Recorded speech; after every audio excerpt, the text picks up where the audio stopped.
We finally get the follow-up to the Victor timely tease from the end of Ant-Man and the Wasp: Quantumania as Loki looks to save the TVA. But will this whole thing just end up being Loki and Mobius' most excellent adventure?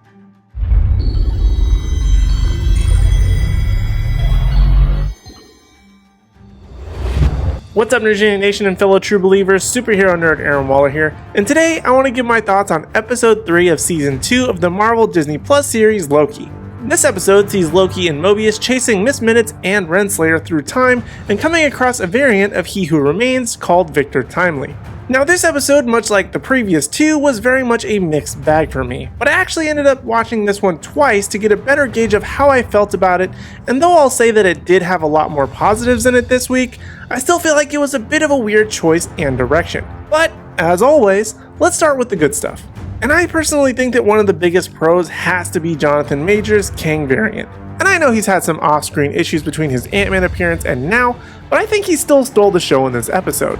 And though there were some things that I felt were kind of annoying about his character, but at the same time, I felt like it was a choice of the time and environment in which he was in for his quirks that kind of made it make enough sense for me that I could say that was just kind of that particular version of Kang.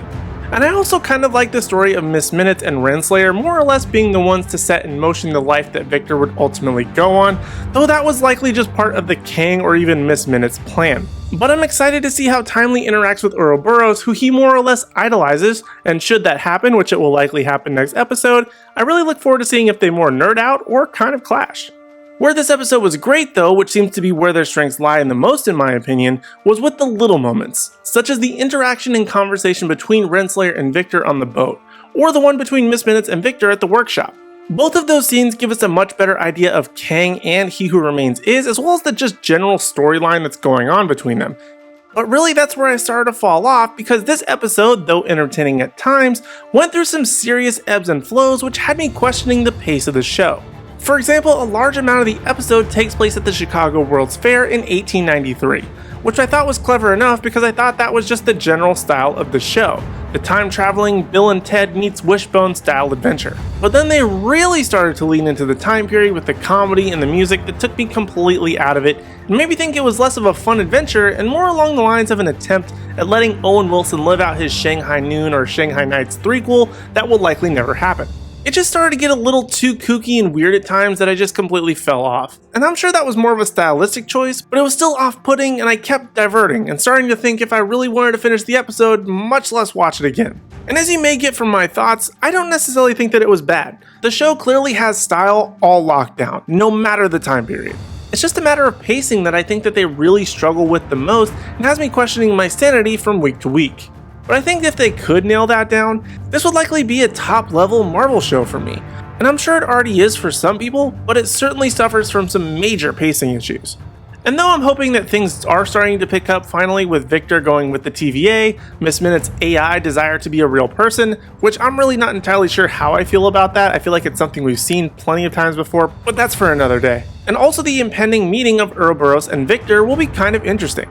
So I'm definitely glad that things are finally moving, but at the same time it should be, considering that this is the mid-season point, and had this happened last week, it would have been way more interesting and on track for what I think the show is definitely capable of.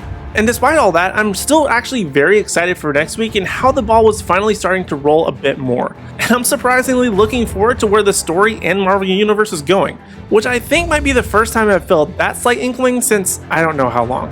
But anyway, those are my thoughts on Season 2, Episode 3 of Loki, and now I want to hear from you in the Nerdgenic community.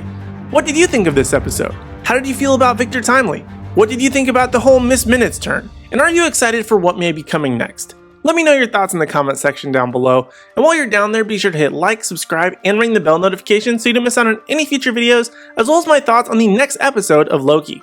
And of course, don't forget to give us a follow across all social media platforms at Nerdgenic. That way you don't miss out on any special news, announcements, or articles at nerdgenic.com.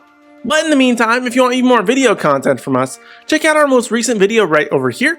Or for more Marvel content, check out this playlist right over here. But other than that, thank you guys so much for watching. We really do appreciate it. We hope to see you in the next video.